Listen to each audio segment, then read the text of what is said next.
Mark leaned back in his chair, his fingers drumming lightly on the wooden armrest. The soft crackling of the fireplace filled the living room, blending with the sound of rain gently tapping against the window. Across from him, Linda sat with a book in her lap, though she hadn't turned a page in minutes. They had been married for over 30 years. Their 2 children, Nathan and Emily, were now grown, each building their own lives in different states. Yet, despite reaching what many called the golden years of marriage, Mark felt an unshakable weight pressing on his shoulders. "Do you ever feel like we still have to be perfect parents?" Mark finally asked, breaking the silence. Linda glanced up from her book, raising an eyebrow. "Perfect parents? The kids are adults now, Mark. They don't need us to hold their hands anymore."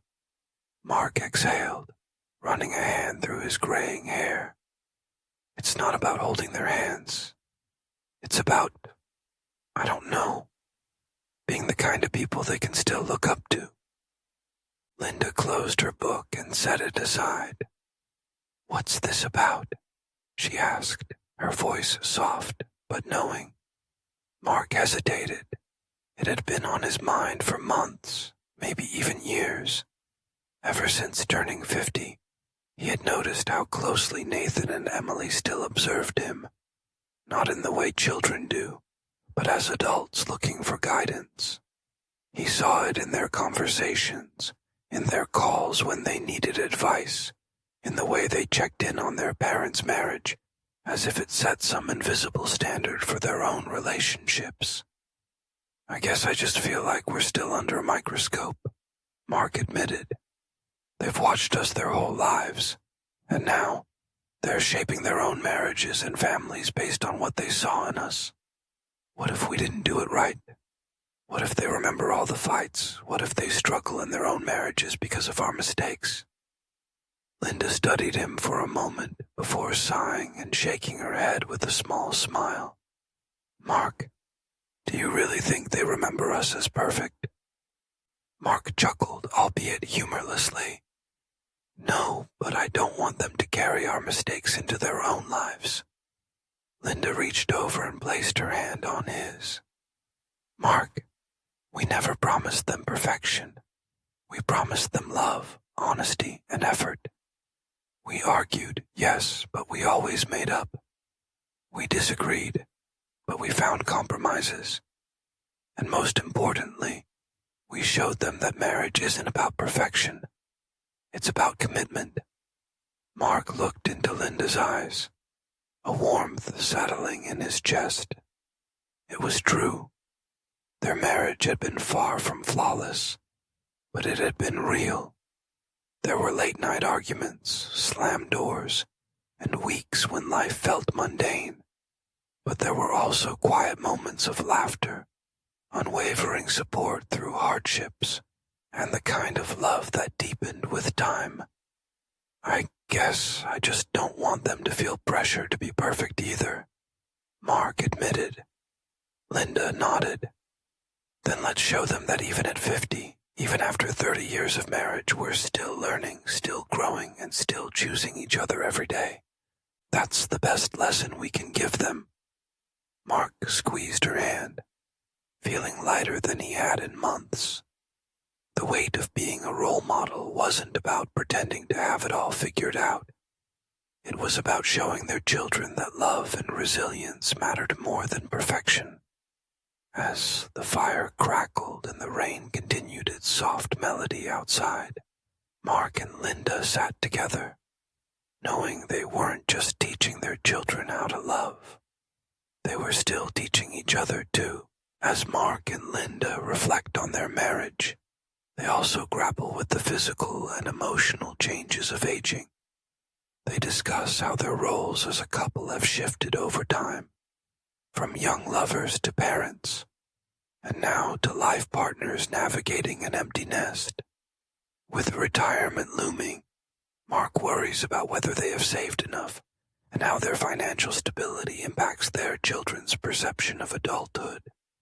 He wonders if their children see them as an example of financial success or as a cautionary tale.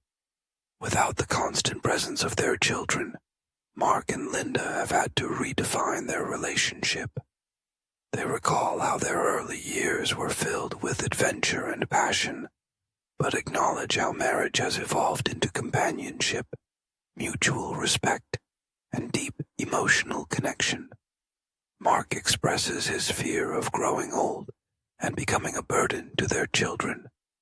He wonders if Nathan and Emily feel obligated to check in on them, not out of love, but out of duty.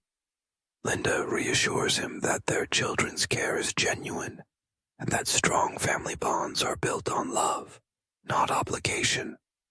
One of the hardest lessons they've learned is that parenting doesn't stop when children become adults, but it changes drastically.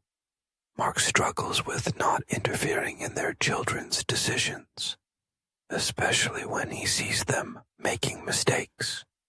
Linda reminds him that they have to trust the values they instilled in them and allow them to navigate life on their own terms. In the end, Mark and Linda decide to focus on their own happiness as a couple, rather than worrying about whether they are the perfect role models. They plan new experiences, rekindle old hobbies, and look forward to traveling together, realizing that by living a fulfilling and happy life, they naturally continue to inspire their children in the best way possible. With their children grown, Mark and Linda realize how much of their identities had been tied to being parents.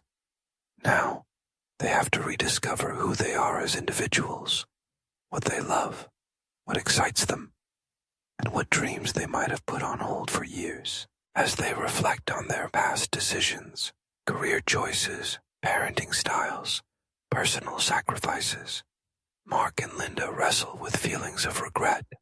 They discuss missed opportunities and mistakes, but ultimately agree that their journey, with all its ups and downs, was meaningful and shaped the life they have today. Mark and Linda's children have started their own families, making them grandparents. They discuss how their new role differs from parenting and how they want to be involved in their grandchildren's lives without overstepping boundaries. Aging comes with health concerns, and Mark and Linda have had their share of doctor visits and lifestyle adjustments. They talk about how staying healthy isn't just for themselves, but also for their family, to be present for their children and grandchildren for as long as possible. Mark surprises Linda with an old love letter he wrote decades ago but never gave her. This sparks a conversation about how they can keep the romance alive, even after years of routine. They decide to make an effort to date again, travel more, and express their love in small but meaningful ways. As they sit by the fireplace, Mark asks Linda, "What do you think our legacy will be?" They discuss how they want to be remembered, not just as parents, but as individuals who lived with purpose, love, and kindness. They agree that the best way to inspire their children is not by being perfect, but by embracing life fully, even in their 50s and beyond.